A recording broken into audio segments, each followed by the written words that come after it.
Well, I love England. I love London. They were legends, men who defined Hollywood's golden age. On screen, they looked untouchable, heroes, lovers, and icons who carried the weight of millions of fantasies. But behind the velvet curtains, they were playing a much darker game. A game where fame wasn't earned in auditions, it was bought in bedrooms. Now, at 95 years old, Clint Eastwood has finally broken his silence.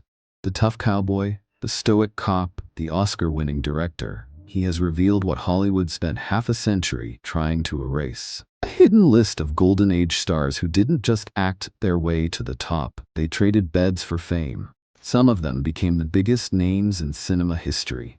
Some lived their entire lives in fear, hiding behind fake marriages and staged romances. And some took their secrets to the grave, buried with loneliness, shame, and pain. So why did Clint Eastwood wait until now to reveal everything?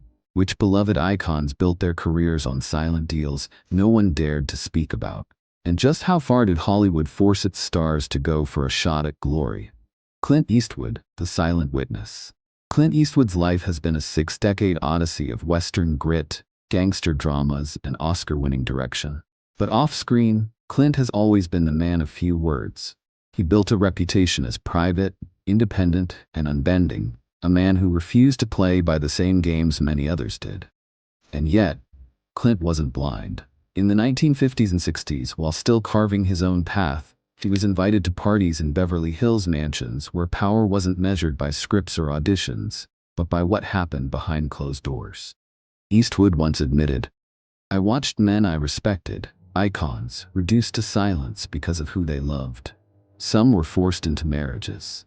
Some into hotel rooms. Some lived their entire lives in fear that one headline could end everything." Now at 95, Eastwood has nothing left to fear. No studios control him. No contracts silence him. And so he has chosen to tell the truth about those who came before, and the hidden trades that built Hollywood's golden age. The 15 stars who traded beds for fame. 1. Cary Grant and Randolph Scott, the bachelor pad love story. Cary Grant was the definition of elegance.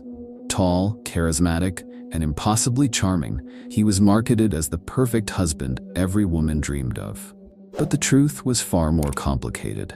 For 12 years, Grant lived with fellow actor Randolph Scott in a Santa Monica mansion. The press called them roommates. Hollywood PR spun it as two bachelors sharing expenses. But inside those walls, they were lovers. Paramount executives panicked over the rumors. To cover it up, Grant was pushed into marriage after marriage. 5 in total, none of which lasted. One wife even confessed that Grant would disappear for hours during fights, only to return from Scott's arms. A Beverly Hills restaurant manager recalled seeing the two men in the 1970s, sitting in a dark corner, holding hands after everyone had left. By then, they no longer needed to pretend. Cary Grant may have played the gentleman on screen, but in reality, he was living in fear, forced to deny the love of his life for the price of stardom. Rock Hudson, the gentleman with a secret. If Cary Grant was elegance, Rock Hudson was pure masculinity. Tall, handsome, with a voice that could melt steel, he became the ultimate Hollywood heartthrob. But Hudson's career was built on lies. When tabloids threatened to expose him, Universal Studios forced him into a sham marriage with his assistant Phyllis Gates. They posed as the perfect couple, but it was a mask. Hudson's real love was a man named Lee Garlington, who later revealed they lived like husband and wife, but always in shadows. Lee couldn't call the house, couldn't write letters, couldn't exist publicly. When Hudson was diagnosed with AIDS in the 1980s, he became the first major star to publicly face the disease. In his final months, the mask came off. America was shocked. The world learned the truth. Hollywood's greatest symbol of heterosexual desire had lived in fear his entire life. Number 3. Montgomery Clift, the longest suicide in Hollywood. Montgomery Clift was the angel among devils.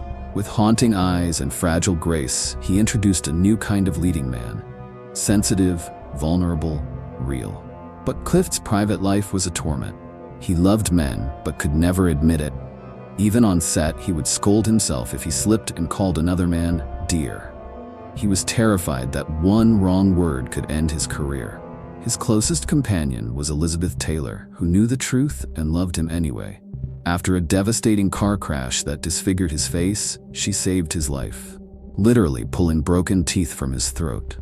But Clift never recovered emotionally. He drowned in alcohol and painkillers, what journalists called the longest suicide in Hollywood history.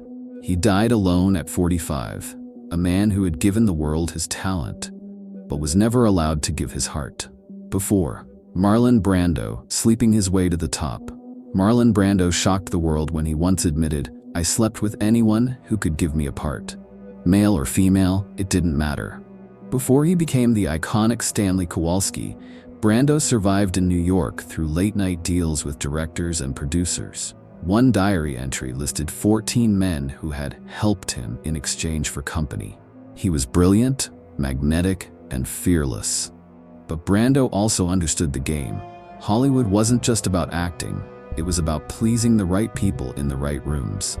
Unlike many, Brando owned his choices, but his confession pulled back the curtain on how many careers weren't built in auditions, but in bedrooms. 5. James Dean, the rebel, blackmailed. James Dean wasn't just a star, he was a myth. The rebel, the outsider, the tragic young god who died too soon. But behind that myth was a boy from Indiana who arrived in LA with no money, no connections, and no options. At the Chateau Marmont, Dean attended secret parties where young men were given numbers instead of names. He was number 6. He was sponsored by older men, invited to parties where cocktails weren't the only thing being served. One night, he was secretly filmed in a penthouse. That tape became blackmail, a leash around his neck for the rest of his short life. Dean's meteoric career was built in part on nights he never spoke of.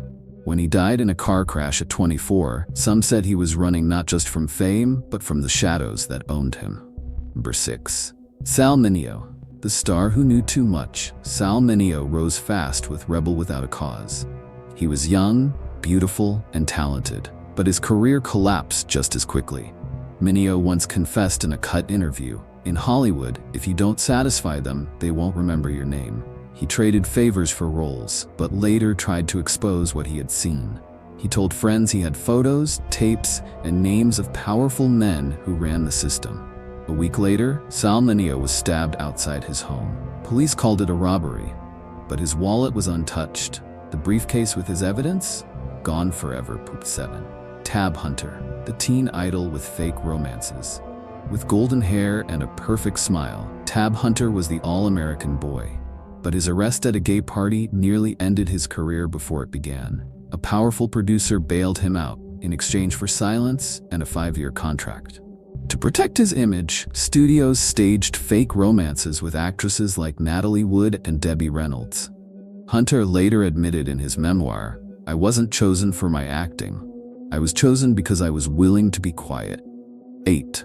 Clark Gable, the king of Hollywood's hidden past. Before he was Rhett Butler, before he was the king of Hollywood, Clark Gable was a young, broke man in Oregon. He was taken in by playwright William Wright, who provided him with clothes, food, and shelter at a price. Neighbors remembered parties where Gable would disappear with guests, then return smiling. When Gable later became famous, MGM execs whispered, "He knows the price of a tux and the price you pay to wear it on the red carpet." 9. Rudolph Valentino, the Latin lover for hire. Hollywood's first great lover, Rudolph Valentino, once worked in a secret male revue in New York where wealthy patrons could rent him for the night. Biographers uncovered that one of those patrons later brought him to California, opening the door to stardom. Valentino later wrote in his diary, "The world calls me their lover, but the first night, no one kissed me at all." 10. Tyrone Power, the perfect husband, the secret lover. Tyrone Power married 3 women, each time under studio pressure, but his real love was Cesar Romero, who later admitted, "He was the only man I ever loved." Power's affairs were carefully hidden. When he died suddenly at 44, his partner wasn't even allowed at the funeral. In Hollywood's eyes, that love never existed. 11. Anthony Perkins, the Norman Bates curse. Anthony Perkins, forever remembered as Norman Bates, spent his youth undergoing electroshock therapy and conversion treatments, forced by studios terrified of rumors. He married, had children, but continued secret affairs until his death. Perkins once wrote, "I'm not afraid to die for a role. I'm afraid people will find out how I had to die slowly to earn it." 12.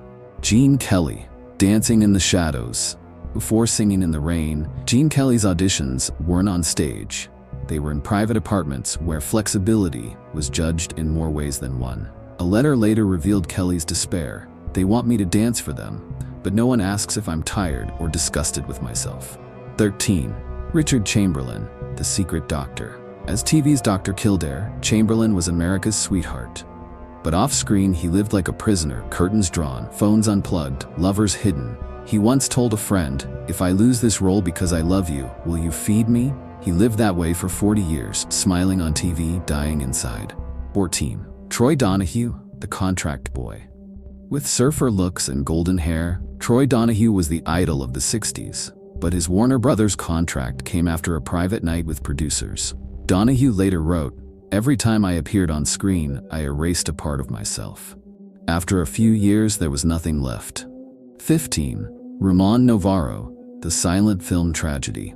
Ramon Novarro was once the king of silent films, but in 1968, he was murdered in his home by two young hustlers. They believed he had money hidden, but what they really found was a lifetime of secrets. Novarro's career built on the same trades so many others endured. He died alone, his lovers erased from history. Hollywood's secret system. Clint Eastwood explains that this wasn't a few isolated cases. This was the system itself. Studios created fake romances. They arranged marriages.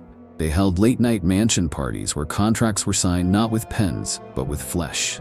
Actors were silenced with threats, blackmail, and fake headlines. Words like roommate, special friend, and personal assistant became code for forbidden love. Curtains were kept closed. Hotel rooms were booked under fake names.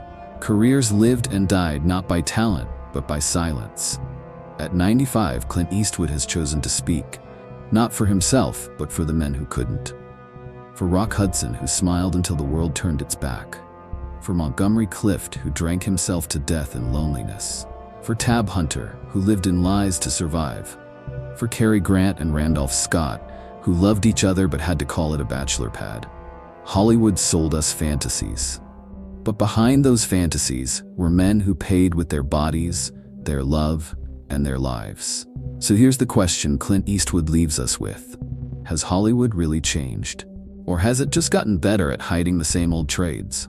Tell me, if fame was within reach, but the price was your soul, would you pay it?